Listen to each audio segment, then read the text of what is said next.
quit it. Oh, okay. So we realize that we recorded out of order. So we actually recorded our next episode before we did this one. Mm-hmm. And so you're going to notice we are still figuring out how to use mics. And Yep. baby Nicolle over here is still learning audio stuff. So let's applaud me Way to go, for Nicolle. for learning a new skill and for Yes, making lots of yes. mistakes. And I'm just excited that you guys all get to be part of the struggle. We're agile about this. We're agile. We learn. We learn, and We grow, hopefully. and we grow. Yeah. So, I guess we can get started now. Let's get started. Yeah.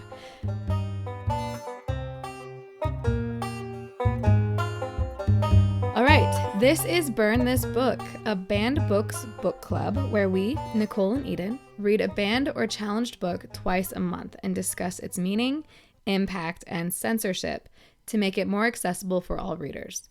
This month's book is The Adventures of Huckleberry Finn by Mark Twain, which was published in 1884. This book has been challenged for 3 decades. So let's talk about good old Huck Finn. Let's talk about Huck Finn. All right, what is this book about? So technically it is a sequel to The Adventures of Tom Sawyer. Mm-hmm. But I don't think you need to read Tom Sawyer to read Huck Finn, because actually when I read this in high school for English class, we did not read Tom Sawyer. We just jumped right into Huck Finn. So Huck Finn is a character from Tom Sawyer, and he obviously gets the spotlight in this book. At the end of Tom Sawyer, they come into some treasure. So Huck Finn is now wealthy. He's a Southern boy through and through. Mm-hmm. Grew up impoverished. In Providence. Impoverished. He grew up doing improv. Yes, and that is kind of true, though. like, yeah. Tom Sawyer kind of He's a had big prankster. He's a big prankster. He had like a boys' club where they had to. Well, Tom's like, you have to kill someone in order to come into my boys' club. It's like, okay, Tom, calm down. But Huck Finn has been adopted by the widow. She's just a lady who had been widowed.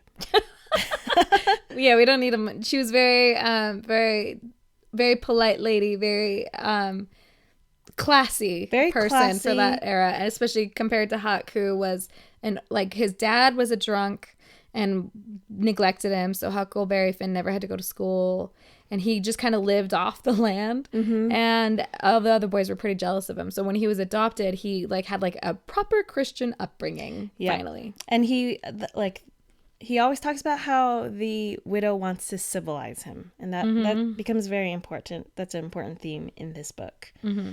So a couple of things happen where his dad comes back in the picture because he hears that Huck has some money now.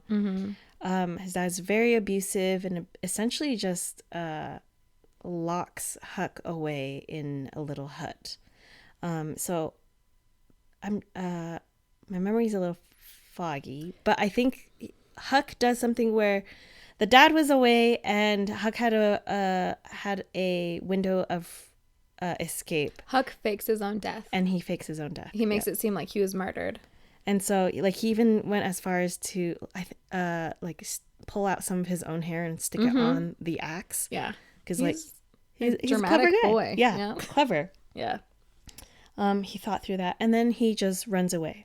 And he, in the process of running away, he bumps into Jim, who is an enslaved man who is also running away because he heard his enslaver was planning on selling him. And the person who enslaved him was, his current master was the widow. Wait. Yeah. Right? Who's the widow that Huck is living with? The same lady. It's the same lady? Yeah. I don't think I caught that. So anyways, and because Jim is black and he is a slave, the people obviously decide to, and he disappeared around the same time as Huck. He's framed for Huck's murder. So if Jim ever returns, he will be tried as a murderer and kidnapper. And so it's kind of like the Odyssey, but we see Huck and Jim go on all these adventures. The goal was to get Jim up north, but because of different things, they just go deeper and deeper into the South. And we know that Missouri is it's not the Midwest, but it's basically like it's just right on the edge. So their whole thinking was no one could assume that Jim was on the run if they were going deeper south, because that doesn't make any sense. And through that experience, they meet like all of these crazy people. They meet these con men who try to do all these things. They encounter relatives of Tom Sawyer's, and they just keep getting into like these crazy slams and all these two feuding families. Yeah, like crazy. It's like it's very much like the Odyssey, where they just keep meeting these new groups and they have to like overcome them before they can get to their space. But during this time, you see these two people, especially Huck, having to grapple with the most existential questions and questions about morality. And so you see that kind of fight. And before we get into like the goods of the book, I want to share two things. Is that okay, Eden? Yeah, totally. Cool. So Huckleberry Finn, Mark Twain wrote Huckleberry Finn after his childhood friend. And his childhood friend was named Tom Blankenship. and so this is an article written by Esther Lombardi for Thought Company, Co, whatever. But I've read this in other places too, so I'm hoping it's true, and I should probably check that. Anyways, on January 25th, 1885, Mark Twain conducted an interview with the Minnesota Tribune, in which he claimed that Huckleberry Finn was not inspired or based upon any one person. But Mark Twain later claimed that a childhood acquaintance named Tom Blankenship was the original inspiration. Tom Blankenship grew up in Hannibal, Missouri. He was friends with Mark, and in his autobiography, Mark Twain wrote, "In Huckleberry Finn, I have drawn Tom Blankenship exactly as he was.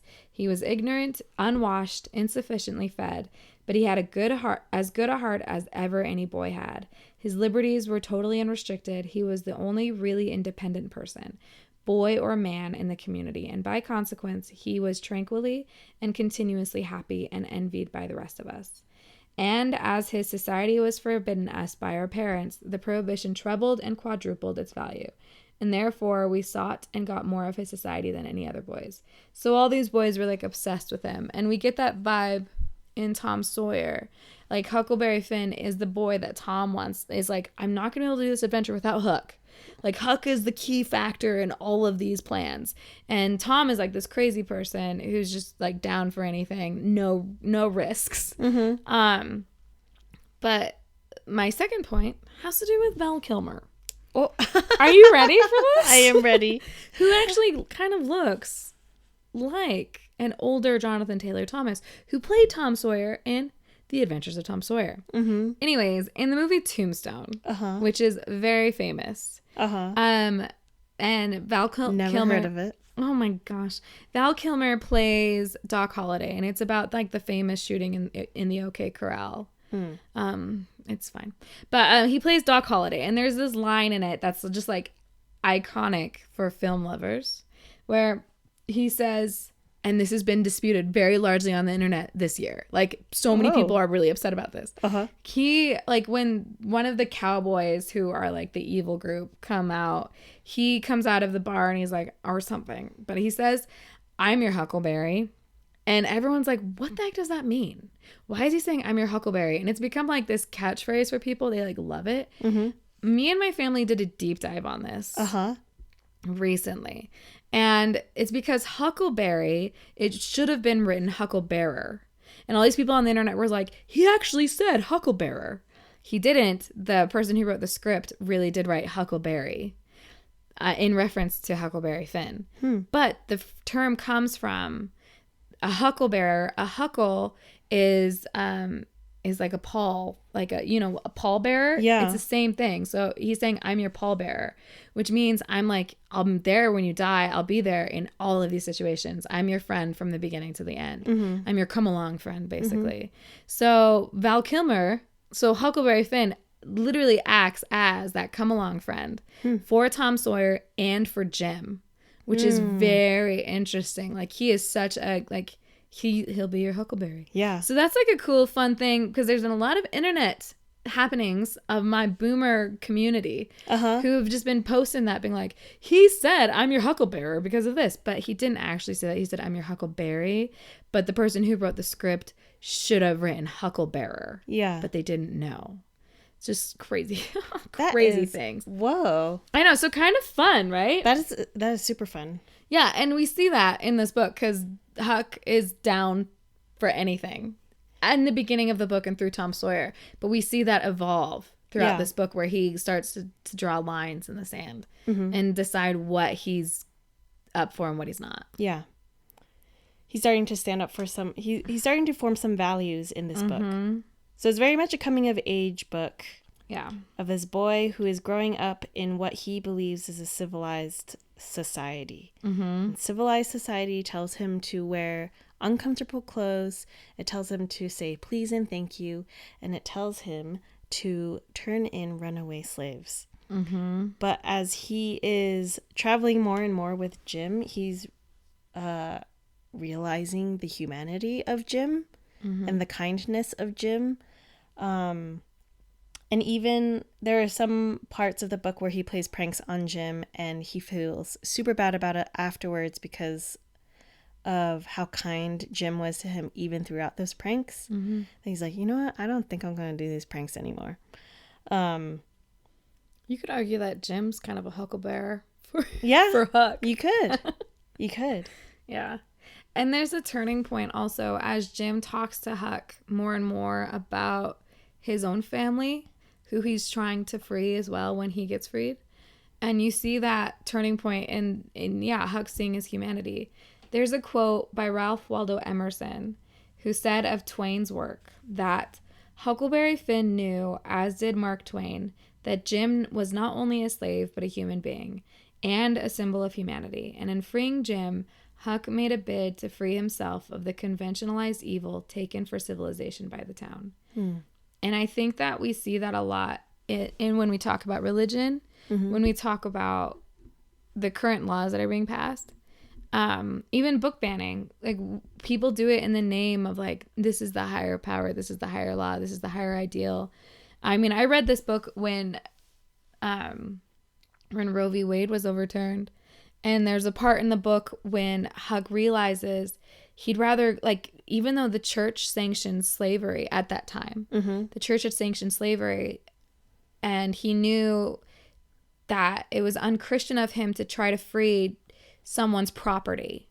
He made the decision that he would rather go to hell than return Jim to the widow. And he realizes that the morality of the laws in his land, that is the civilized nature, was not actually civilized. And he makes that choice. I guess I'm going to hell then. Yeah. I guess my soul is damned if I choose, because I'm choosing Jim, and I'd rather choose Jim over the laws of Missouri. And I was thinking about that because, like, passing those, like, overturning, like, abortion laws and things like that, like, women's health is incredibly complicated.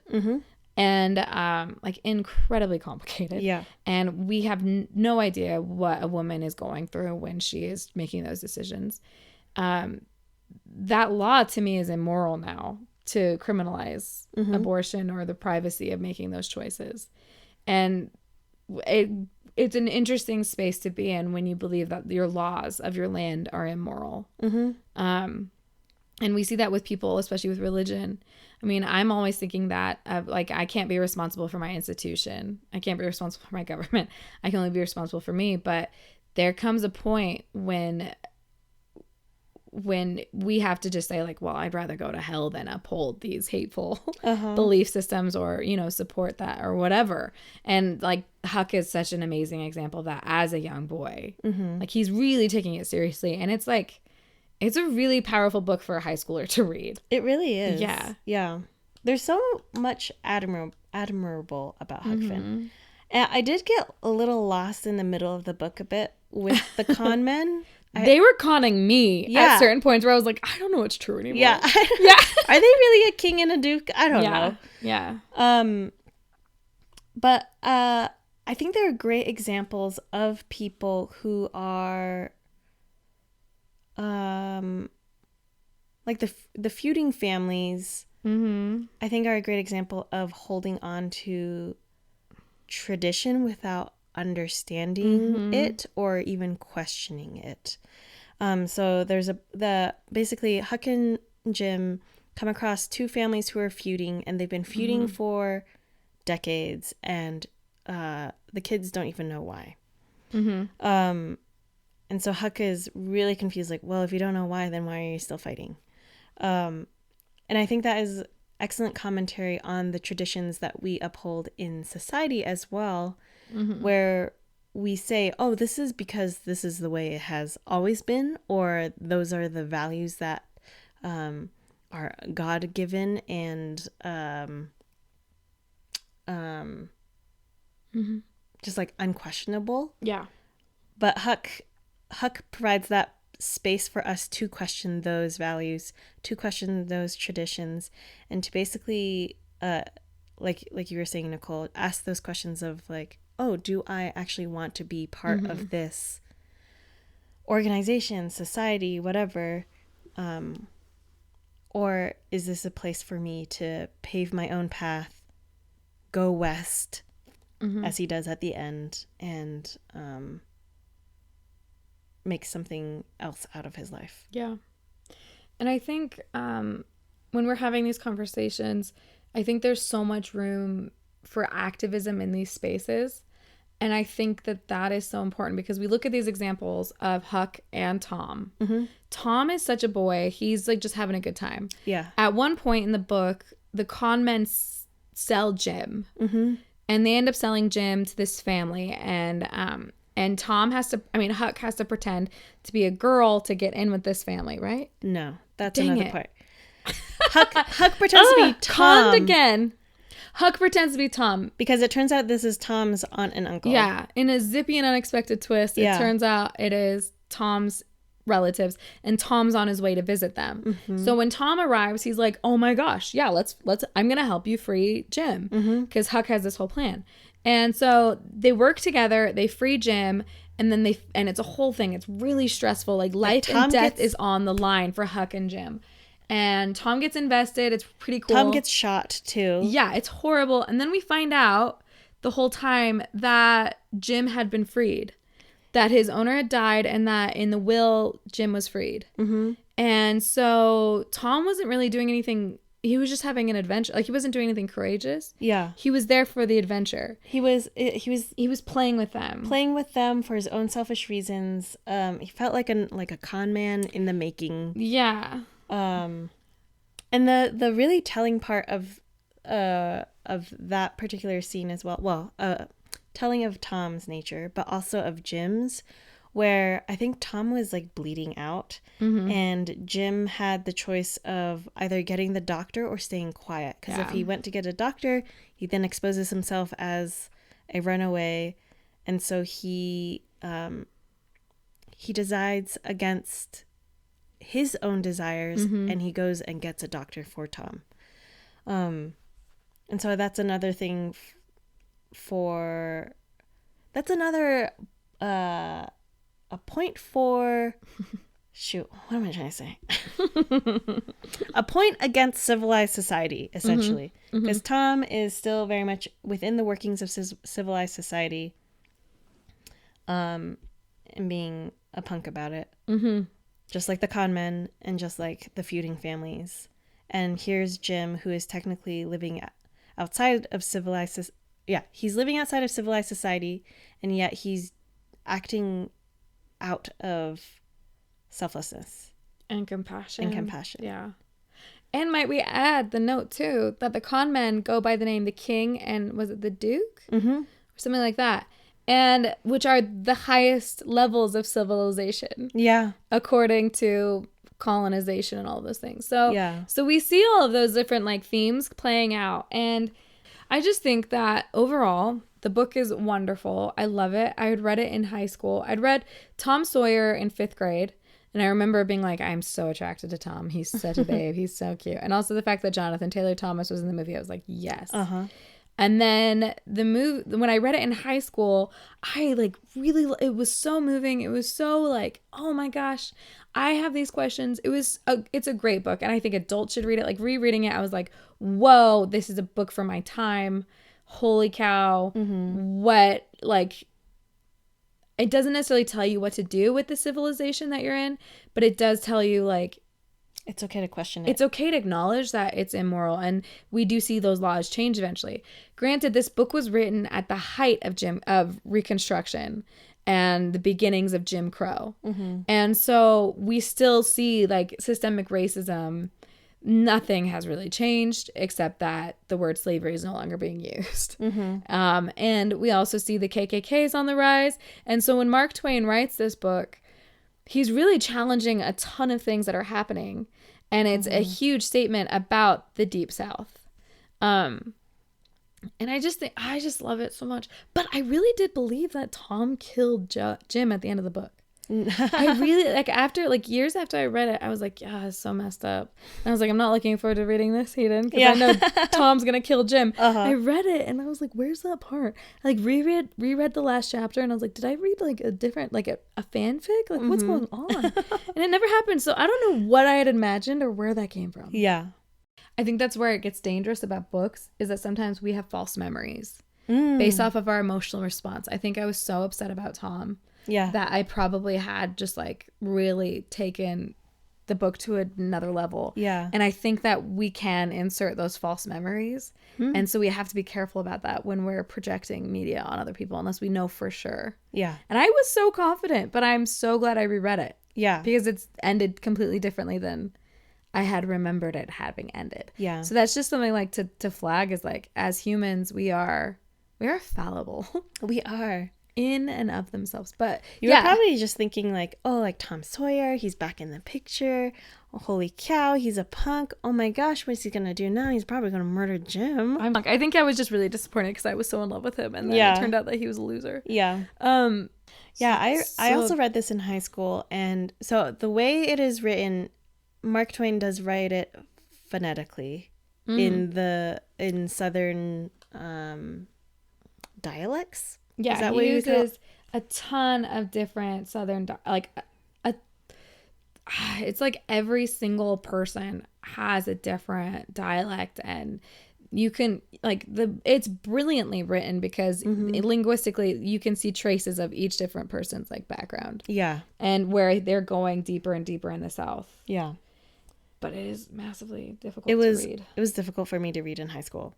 I did listen to this on audiobook, and it was read by Elijah Wood. What? Yeah. It was very interesting. Oh, I'd kill for that. And I would recommend that because it does kind of help you listen. Well, obviously listen. But it helps you hear it better than reading it. Because half the time I would have to read it out loud in school to actually understand the sentence that was being said. Okay. Yeah. That makes sense. But I like back to what you were saying about like the language used. That's why I think it was banned. I think so too. It got to the point, because I also listened to it, that the N-word, because the N-word is used so frequently,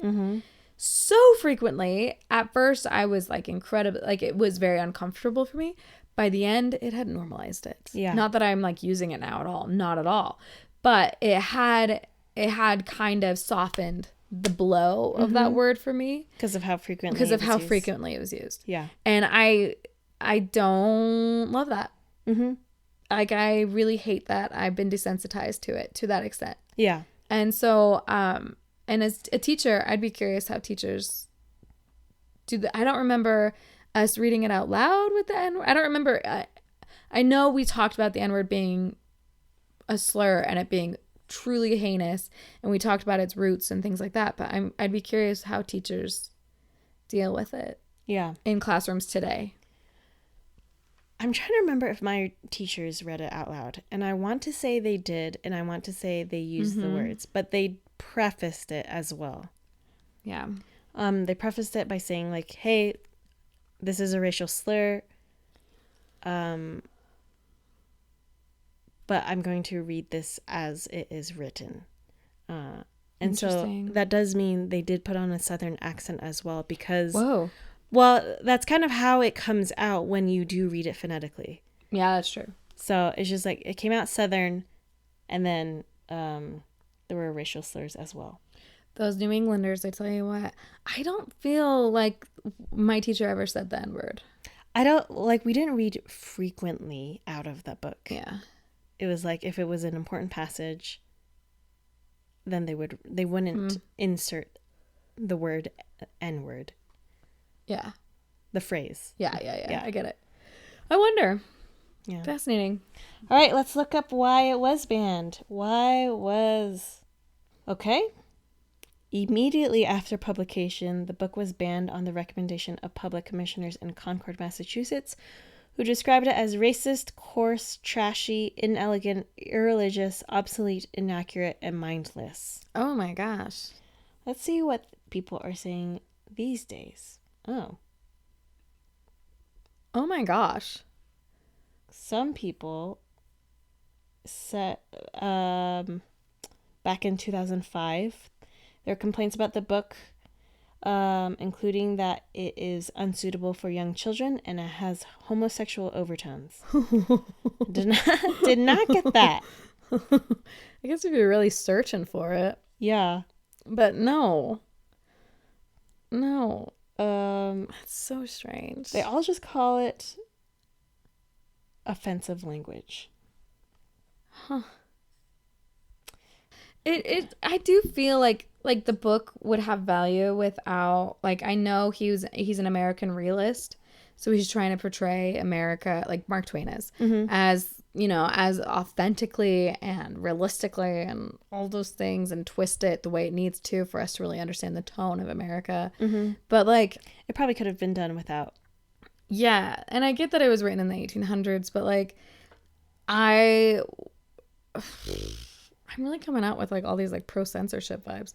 But I wouldn't lose sleep over being offered an option. Like, I would like to have both options of, like, this is the full Huckleberry Finn. Radio edit. Here's the radio edit where we've cut out half of the N-words. Yeah. You know, or, yeah, like, that wouldn't damage my feelings. I mean, there's, like, a First Amendment thing there, but I also think, like, just having both those options would have been nice, just because I do feel like the desensitization is the thing I'm so sad about. Yeah. Is that it just became so normalized in the book for me. Yeah. I would agree with you. But I also, yeah, but I do think having this conversation, that was very helpful. So I don't know. I think that's another one where, like, everyone needs to make their own choice on how they want to proceed with this book. And I think, I just don't, I don't know. I hesitate being like, yeah, I think that they should publish a version without all of the N-words. Yeah. Because I don't want to be that person that's, like, pushing for... I could also see, like, an argument. Well, I don't want to be, like, coming off as pro-racial slurs. Right. But to show how prevalent the institutionalized racism was in society, in civilized society back then. Yeah. In language, the entire language. Yeah, the whole was language wrapped around using the N-word casually. Yeah. And it still is in certain parts of the South. Like, where I lived in Louisiana, I mean... people would, like, create new words out of the N-word because they knew I was offended by the N-word. And so they would create, like, variations. Ew. Yeah. And I'd be curious, if I wasn't in the room, what those spaces would be like. And these were people, highly educated, normal, you know, normal. That's so messed up on my part. These are, like, highly educated, individuals and families who share a lot of the same values that I do, that I would think are progressive, and yet they just can't get over this. They can't get over the racism stuff, which in my opinion completely poisons all the other. Yep. So yeah. So it's in just general, I hard. would recommend this book though. 1,000,000,000%. I think everyone needs to read it. I think that phrase, I mean, even this article that I'm pulling up shared that it's beautiful. It's so beautiful. This website called Books on the Wall, period. So the phrase "all right then, I'll go to hell" is in chapter 31 of the book, and they're saying it's amongst the most memorable in American literature. And it really was like, it was a turning point in that book where I was like, holy cow, this is a person who has integrity and convictions based off of their own mind and their own soul and what feels right to them, that they're not being told what's right. They're allowing their souls to be able to speak to them. Like Huckleberry Finn is allowing himself to move in a space that society, convention, religion, government, all these big things are completely contrary. And like that idea of all right then I'll go to hell is like, yeah, it's so powerful. Cuts deep. It does. And it like gives me some courage to be able to stand up for myself more, because I don't think I'm a very bold person. Yeah. I think I am in private. I think I've got opinions, but I'm not very confrontational when people have those things. I am with my siblings, but I'm more worried about other people's feelings. Yeah. And I think I need to lean into that. All right, then I'll go to hell kind of thing. And because there are things that are really important and things are getting scarier today. Yeah, I feel very similar, where I don't feel bold a lot and very much a people pleaser. Same. I'm trying to work on that. We're American women. And we're short. Short people are always people pleasers. Short people should all die, according to Randy Newman. So short people have no reason to. Yeah. I lost my train of thought. I'm sorry. I brought up Randy Newman. Yeah. You're a people pleaser. Bold. Yeah. If I could even have like an ounce of the boldness that Huckleberry Finn has, I think that, yeah, he very much has a effort attitude. Yeah. And Jim too, though. Like, Jim's so willing to share his life and to share what he's gone through. Like, Jim, for someone with like carrying the experiences and the abuse that he's gone through, his willingness to partner up with Huckleberry and to share with him about his family and all those things are like, it's really beautiful. Like, Jim is a really beautiful human being. Yeah. And also very like, has a lot of growth and a lot of like, there's just so much between those two that I like. Their friendship is really beautiful and unassuming, and it's really cool. And you also see Huck like struggle with becoming bold, like, because at first he's like, I am gonna return Jim, and you see that struggle, and you like, he is fallible and he makes mistakes and he does stupid things and he's a jerk of a kid sometimes, but then like you see the growth, and you see he becomes approachable and relatable at times. And then you see him take that moment of courage, and that's where it's like, oh, if he can do it, then I can, because he has made bigger mistakes than I've made. And I really appreciate that Mark Twain didn't just give us this like perfect little hero boy that's just walking through life and is like, yes, I already have this moral understanding because I've been on the outside looking in my whole life. Like, his hero's journey is actually like nice. Yeah. It's relatable. Yeah. And it's just, I think it's a beautiful book. I think that everyone should read it, and everyone should listen to Elijah Wood probably read it. Yeah, it was pretty good. I love that idea. Did he have a lot of accents? He did. Well, yeah, because of all the phonetics. I love that. All the phonetic stuff. All of the dialects happening. I love that. Yeah, 10 out of 10. 10 out of 10. Highly recommend. I agree. Yeah. But also have that conversation about the N-word, because not enough white families, as a fellow white, not enough white families are having those conversations about the N-word. Not enough schools are having those conversations about the N-word with their students. There's a lot of white kids that think it's cool to say the N-word, and they do not understand where it comes from, what it means, and why it can be very traumatizing for the nervous systems of people of color. And so, so we need to have those conversations, and there's no excuse not to have that conversation, especially today. So, yep, agreed. Yeah. I know too many white families and white girls and boys who don't know anything about it. Just flippantly throw it around. Yeah, and it is disturbing, actually. Yeah, it's not cool. So there you go. There you go. Thank you. A lot of feelings. A lot of feelings. Thank you. Thank you. Thank you. Thank you. Bye-bye. Bye.